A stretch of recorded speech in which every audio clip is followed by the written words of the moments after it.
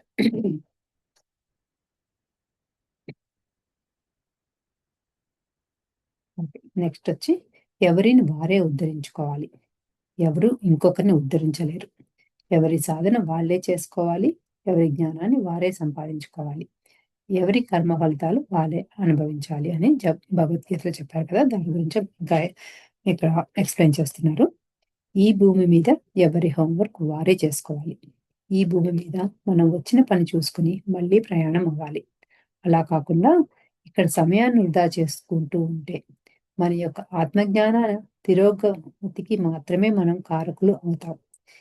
ఆ స్థితిలో మనము మనకే శత్రువులుగా అవుతాం.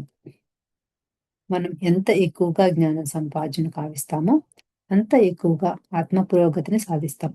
ఆత్మ పురోగతి ఎంతెంతగా వృద్ధి చెందుతుందో, అంతంతగా స్వేచ్ఛ, ఆనందం సంప్రాప్తిస్తాయి. జ్ఞానోదయం వల్లనే స్వేచ్ఛ, ఆనందం లభిస్తాయి. సో, మామూలుగా అనుకుంటూ ఉంటాం కదా! పక్కన వాళ్ళెవరైనా మనకు సాయం చేస్తే మనం ఏదైనా నేర్చుకుంటాము అని. అంటే అలా అని కాకుండా మనల్ని మనమే ఉద్ధరించుకోవాలి అని చెప్పి చెప్తూ ఉంటారు. సో, పక్కన వాళ్ళు మనకొచ్చి మనకేదో చేసి పెడతారు అని కాకుండా, మన కోసం మనం కష్టపడుతూ, మనల్ని మనం ఇక్కడ అంటే భూమి మీద వచ్చినదెందుకు అంటే, మన ఆత్మ ప్రగతి కోసం వచ్చాము. సో, దానికి సంబంధించినట్లుగా మనం వర్క్ చేసుకుంటూ పురోగతి చెందాలి అని చెప్పి చెప్తున్నారనమాట. ప్రాపంచికంగాను, ఆధ్యాత్మికంగాను మనం ఏ స్థాయికైనా పురోగతి చెందవచ్చు. మనం మహా ఋషి స్థాయికి ఎదగవచ్చు. మామూలు మనిషి మహా ఋషిగా కావచ్చు. నిరంతర సాధన వల్లనే ఎవరిని వారే ఉద్ధరించుకోవాలి. మనము నుదుట రాతిని మన నుదుట రాతిని ఇంకొకరు రాయలేరు. ఎవరి నుదిటి రాతే వారే రాసుకోవాలి. మామూలుగా ఏమంటారంటే కర్మ సిద్ధాంతం అంటారు కదా! ఈ కర్మ సిద్ధాంతాన్ని కూడా మన మేనిఫెస్టేషన్‌తో మనం మార్చుకోవచ్చు అని చెప్తున్నారనమాట. అంటే మన బిలీఫ్ సిస్టమ్స్ కనుక ఎలా ఉంటాయో దాన్ని మనకు కావాల్సినట్లుగా మనకేవైతే సంకల్పాలున్నాయో దాని వైపుగా మనం మార్చుకొని, దాని మీద నమ్మకాన్ని పెట్టుకొని ఎమోషన్స్ అండ్ ఫీలింగ్స్‌తో కనుక అది అయిపోయినట్లుగా మనం ఆహ్, ఎక్సర్‌సైజ్ చేస్తూ ఉంటే మెడిటేషన్ చేస్తూ ఉంటే ఆటోమేటిక్‌గా దాన్ని మనం సాధించుకోవచ్చు. సో, దీనివల్ల ఏమవుతుంది అంటే, ఈ కర్మ సిద్ధాంతం అనేది మన కావాల్సినట్లుగా మనం చేంజ్ చేసుకోవచ్చు అని కూడా మొన్న ఈ మధ్య ఎవరో చెప్పారు. అంటే మన నుదిటి రాతని మనమే రాసుకోవచ్చు అని చెప్తున్నారనమాట. హ్మ్. ప్రతి మానవుడికి ఈ భూమి మీద జన్మరాహిత్యం అనేది అంతిమ లక్ష్యం. అయితే ఈలోపు చాలా జన్మ పరంపరలు కొనసాగుతాయి. కనుక మంచి కర్మలను ఎంచుకొని వాటిని ఆచరించడం ద్వారా ఆనందకరమైన జీవిత అనుభవాలు పొందడం ద్వారా ఆధ్యాత్మిక చైతన్య పరిణామం వేగవంతమవుతుంది. కర్మలను కర్మలను ఎంచుకునే స్వేచ్ఛ, స్వతంత్ర స్వతంత్రత ప్రతి మనిషికి ఉంది. ఎవరెవరు ఏ గుణాల్లో ఉంటున్నారో వాటికి అనుగుణంగా కర్మలను ఎంచుకొని వాటిని జీవితానుభవాలుగా పొందుతూ చైతన్య పరిణామం చెందుతూ ఉంటారు. సో, ఒక్కొక్క మనిషికి ఒక్కొక్క రకమైన ఆహ్, గుణాలు ఉంటాయి కదా! ఒక్కొక్క స్కిల్ సెట్ ఉంటుంది. ఒక్కొక్క వే ఆఫ్ థింకింగ్ వేరుగా ఉంటుంది. సో, వాళ్ళకి సంబంధించిన వాళ్ళకున్న లక్షణాలను బట్టి వాళ్ళకు ఒక్కొక్క రకమైన ఆహ్, జీవితానుభవాలని కర్మలను తెచ్చుకుంటారు అని చెప్పి చెప్తున్నారనమాట.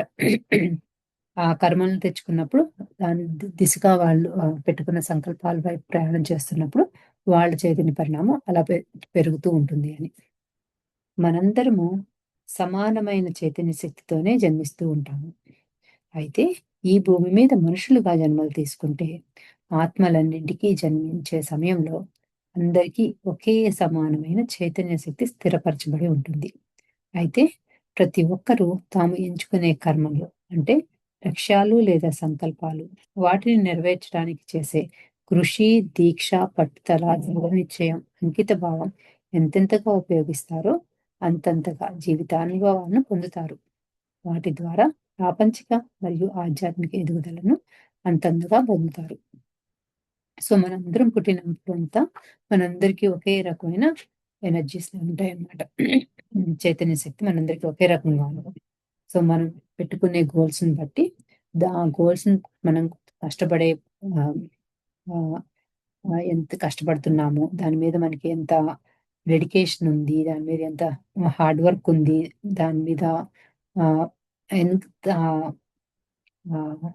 దీక్ష పట్టుదల ఉన్నాయి, కృషి ఉన్నాయో దానిని బట్టి మన జీవితానుభవాలు వస్తాయి.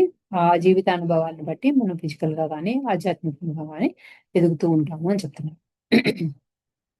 ఎవరు ఎంతగా కృషి చేస్తారో అంతగా వృద్ధి చెందుతారు. ఈ ప్రకృతి ఎవరి పట్ల పక్షపాతం వహించదు. ఎంత సాధన చేస్తే అంత ఫలితం వచ్చి తీరుతుంది. మన పురుష ప్రయత్నం మరియు సాధన మన పెట్టుబడి. ఈ మహాప్రకృతి మనల్ని మోసం చేయదు. మన నుండి ఏది తీసుకోవాల్సిన అవసరం ఈ ప్రకృతికి లేదు. భీష్ముడు, అర్జునుడు, కర్ణుడు, ద్రోణుడు వంటి యోధులు ఎంతో పురుష ప్రయత్నము, సాధన, కృషి, పట్టుదల, అంకిత భావంతో ఆ స్థాయికి చేరుకున్నారు. మిగతా వారు మామూలు సిపాయిలుగా మిగిలిపోయారు. ఈ వర్తమాన కాలంలో కూడా అవే పరిస్థితులు కదా. APJ Abdul Kalam, Barack Obama, Donald Trump, Mahatma Gandhi, Sachin Tendulkar వంటి ఎందరో యోధులు ఎంతో కృషి, సాధన, అంకిత భావంతో ఆ స్థాయికి చేరుకున్నారు. వారిలాగే అంతే కృషి, అంతే సాధన, అంతే అంకిత భావం పెట్టినట్లయితే ఈ విశ్వం మనల్ని ఆ స్థాయికి చేరుస్తుంది. మనకి అంటే ఎటువంటి సంకల్పం పెట్టుకుని దానికి సంబంధించి ఎంత కష్టపడతామో ఆటోమేటిక్ గా మనకి మన చుట్టూ ఉన్న ఎన్వైరన్మెంట్ దానికి మారిపోతుంది. మన యూనివర్స్ మనకి అలా హెల్ప్ చేస్తుంది. మనం ఏదైతే మేనిఫెస్ట్ చేసుకోవాలనుకుంటున్నామో అది జరిగేటట్లు చేస్తుంది అంటున్నారు.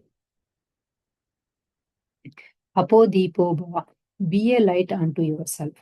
బుద్ధుడు తన 80వ ఏట దేహ పరిత్యాగం చేయడానికి ముందు ఆయన శిష్యులు చాలా మంది దగ్గరే ఉన్నారు.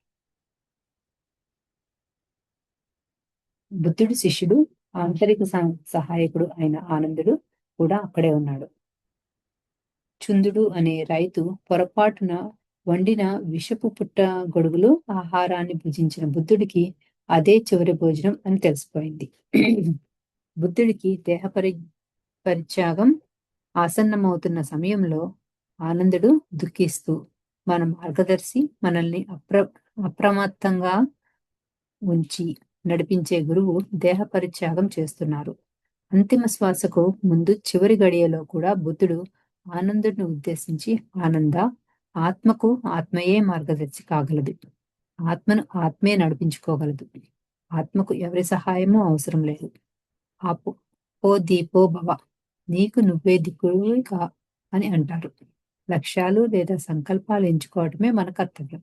మిగతా పనిని అంతరంగ ప్రపంచం నెరవేరుస్తుంది. కాన్షియస్ మైండ్ పరిధిలో లక్ష్యాలు లేదా సంకల్పాలు, వాంఛలు, ఆకాంక్షలు, భయాలు అన్నింటినీ ఎంచుకుంటాం. ఆధ్యాత్మిక లక్ష్యాలు లేదా ప్రాపంచిక లక్ష్యాలు ఏదైనా సరే కాన్షియస్ మైండ్ పరిధిలో ఎంచుకొని ఊహాశక్తి ద్వారా అంతర్శక్తికి తెలియచేసినప్పుడు అవి తప్పనిసరిగా వాస్తవ రూపం చెందుతాయి. ఎలా అంతరంగ ప్రపంచానికి తెలియచేయాలి అనే విషయంపై ఈ పుస్తకంలో చాలా చోట్ల చక్కగా వివరించడం జరుగుతుంది. సో ఇక్కడ ఏం చెప్తున్నారు అంటే ఇప్పటి వరకు అన్నట్లుగానే మనకి ఏదైతే లక్ష్యాలు పెట్టుకుంటూ ఉంటామో మన కాన్షియస్ మైండ్ పరిధిలో మనకు కావాల్సినవన్నీ చూసుకుంటూ ఉంటాం. దాన్ని మన ఇమాజినేషన్ తో మన ఇన్నర్ వరల్డ్ కి, సబ్ కాన్షియస్ మైండ్ కి చెప్తే కనుక అప్పుడు అదివే జీవితానుభవాలుగా మేనిఫెస్ట్ అవుతుంది అని చెప్తున్నాను అనమాట. జీవితంలో ఈ రెండింటిలో ఒకటి మాత్రమే సంభవిస్తుంది అని చెప్పి కొన్ని చెప్తున్నారు. There are only two activities in life. If you will not let the inner self govern according to its plan of perfection, then the outer must. When the constructive picture is flashed onto your mind, it is a reality. When you recall it as a mental picture and hold it again, it calls forth reality. జీవితంలో కేవలం 2 శీలతలు మాత్రమే ఉంటాయి. మీరు కనుక మీ అంతరంగ ప్రపంచాన్ని తన పని తాను చేసుకుంటూ పరిణామం చెందుతున్నట్లుగా అనుమతించకపోయినట్లయితే, అంటే మీ యొక్క పరిమిత నమ్మకాలతో, లిమిటెడ్ బిలీఫ్స్‌తో ఆటంకపరుస్తున్నట్లయితే బాహ్యమైన కారణాలకు ప్ర ప్రభావితం అవుతారు. మన లాజికల్ మైండ్‌తో కనుక ఏమైతే ఆలోచిస్తూ మన ఆహ్, ఆ లిమిటెడ్ బిలీఫ్స్‌లో ఉంటామో, మన చుట్టూ జరిగే కా ఏవైతే ఉన్నాయో దాని రీజనింగ్‌లో మనం ప్రభావితం అవుతాము అని చెప్తున్నానన్నమాట. సహజావబోధన అంటే అంతర్బోధన ద్వారా మీ మనోశక్తి నుండి ఫ్లాష్‌ల్లాగా వచ్చే నిర్మాణాత్మకమైన ఆలోచనలు అనుమతించినట్లయితే అవి మీ వాస్తవాన్ని సృష్టిస్తాయి.